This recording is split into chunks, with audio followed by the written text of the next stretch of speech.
വിദ്യാർത്ഥി സുഹൃത്തുക്കളെ, MG യൂണിവേഴ്സിറ്റിയുടെ 2026 ഡിഗ്രി അഡ്മിഷൻ അതിൻ്റെ ഫസ്റ്റ് അലോട്ട്മെൻറ്റ് പ്രഖ്യാപിച്ചു. അതിൻ്റെ അഡ്മിഷൻ നടപടികൾ ഇന്ന് ജൂൺ 22-ന് അവസാനിക്കണം.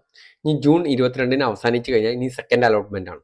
സെക്കൻഡ് അലോട്ട്മെൻറ്റിൻ്റെ കാര്യങ്ങളാണ് നമ്മൾ ഇനി ഈ വീഡിയോയിൽ പറയുന്നത്. അതിന് ചെയ്യേണ്ട കാര്യങ്ങൾ, അതിൽ ആർക്കൊക്കെ ചെയ്യാം എന്നുള്ള കാര്യങ്ങളൊക്കെ നമ്മൾ പറയുകയാണ്.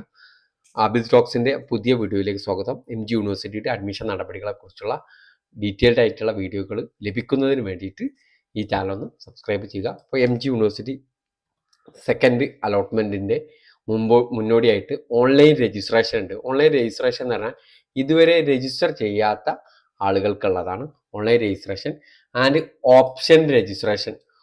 ഓക്കെ, ഓപ്ഷൻ രജിസ്ട്രേഷൻ എന്ന് പറഞ്ഞാൽ ഇപ്പോൾ രജിസ്റ്റർ ചെയ്ത ആളുകൾക്ക് പുതിയ ഓപ്ഷനുകൾ കൊടുക്കാം.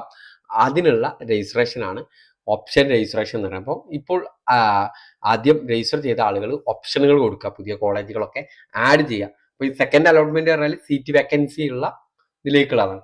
അപ്പോൾ ഒരു സംശയം ഉണ്ടായിരിക്കാം, ഇപ്പോൾ പെർമനന്റ് അഡ്മിഷൻ എടുത്ത വിദ്യാർത്ഥികൾക്ക് ഓപ്ഷൻ കൊടുക്കാൻ പറ്റുമോ? ഇപ്പോൾ പെർമനന്റ് അഡ്മിഷൻ എടുത്ത വിദ്യാർത്ഥികൾക്കും പുതുതായിട്ട് കോളേജും കോഴ്സും കൊടുക്കാൻ സാധിക്കുമെന്നുള്ളതാണ് മനസ്സിലായിട്ടുള്ളത്. അപ്പോൾ അവർക്കും രജിസ്ട്രേഷൻ ചെയ്യാവുന്നതാണ്.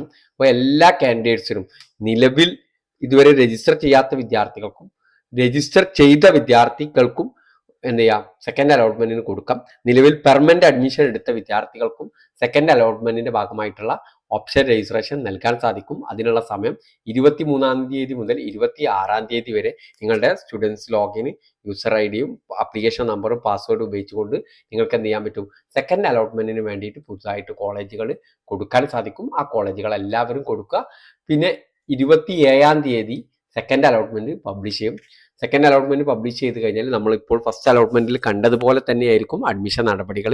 അതിന് സമയം 27-ാം തീയതി മുതൽ 30-ാം തീയതി വരെയുള്ള ദിവസങ്ങളാണ് ഈ നടപടികൾ നടക്കുക. 27-ാം തീയതി സെക്കൻഡ് അലോട്ട്മെന്റ് പബ്ലിഷ് ചെയ്ത് കഴിഞ്ഞാൽ ഈ നടപടികൾ എന്ന് പറഞ്ഞു കഴിഞ്ഞാൽ നിങ്ങൾക്ക് നിങ്ങളുടെ സ്റ്റുഡൻസ് ലോഗിൻ ഓപ്പൺ ചെയ്ത് കഴിഞ്ഞാൽ നിങ്ങൾക്ക് കിട്ടിയ കോളേജ് കാണാം. അതിൽ ആക്സെപ്റ്റ് ഓർ റിജക്റ്റ് ചെയ്യാം. ഈ നടപടികൾ ആയിരിക്കും 27 മുതൽ 30 വരെയുള്ള ദിവസങ്ങളിൽ. അങ്ങനെ നമ്മൾ ആക്സെപ്റ്റ് ചെയ്ത് കഴിഞ്ഞാൽ നമുക്ക് എന്ത് ചെയ്യാം, ഓൺലൈൻ പേയ്മെന്റ്, യൂണിവേഴ്സിറ്റി ഫീസ് അടക്കം ഒരു വട്ടം അടച്ചവർ വീണ്ടും അടയ്ക്കേണ്ട ആവശ്യം ഉണ്ടായിരിക്കില്ല. അന്നേരം ഫസ്റ്റ് അലോട്ട്മെന്റിൽ കിട്ടിയ ആളുകൾ വീണ്ടും അടയ്ക്കേണ്ട ആവശ്യം ഉണ്ടാവില്ല. എന്നിട്ട് എന്ത് ചെയ്യുക, ഡൗൺലോഡ് ചെയ്യുക, അലോട്ട്മെന്റ് മെമ്മോ ഡൗൺലോഡ് ചെയ്യുക. എന്നിട്ട് എന്ത് ചെയ്യുക, കോളേജിൽ പോയിട്ട് 27-ാം തീയതി മുതൽ 30-ാം തീയതി വരെയുള്ള ദിവസങ്ങളിൽ അഡ്മിഷൻ എടുക്കാവുന്നതാണ്. 30-ാം തീയതി വരെ അഡ്മിഷൻ നടപടികൾ നടക്കും. അത് കഴിഞ്ഞിട്ട് എന്ത് ചെയ്യും, ക്ലാസ് ജൂലൈ 1-ന് ആരംഭിക്കും. ഇതേപോലെയുള്ള നടപടികൾ തേർഡ് അലോട്ട്മെന്റിന്റെ ഭാഗമായിട്ട് നടക്കും. തേർഡ് അലോട്ട്മെന്റ് ചിലപ്പോൾ ഇപ്പോൾ അഡ്മിറ്റ് ചെയ്ത സെക്കൻഡ് അലോട്ട്മെന്റിൽ അഡ്മിറ്റ് ചെയ്ത വിദ്യാർത്ഥികൾ ചിലപ്പോൾ അപ്ലിക്കേഷൻ കൊടുക്കാൻ സാധിക്കണമെന്നില്ല. അപ്പോൾ 1-ാം തീയതി കഴിഞ്ഞാൽ അടുത്ത ദിവസങ്ങളിൽ തന്നെ തേർഡ് അലോട്ട്മെന്റിന്റെ നടപടികൾ നടക്കും. ആ സമയമാകുമ്പോൾ അതിന്റെ ഡീറ്റെയിലും പറയുന്നതാണ്. അപ്പോൾ നാളെ ജൂൺ 23 മുതൽ സെക്കൻഡ് അലോട്ട്മെന്റിനുള്ള രജിസ്ട്രേഷൻ വിദ്യാർത്ഥികൾക്ക് ചെയ്യാൻ സാധിക്കുമെന്നുള്ള കാര്യം അറിയിക്കുകയാണ്. ബാക്കി പിന്നീട് അറിയിക്കുന്നതാണ്. Okay, thank you.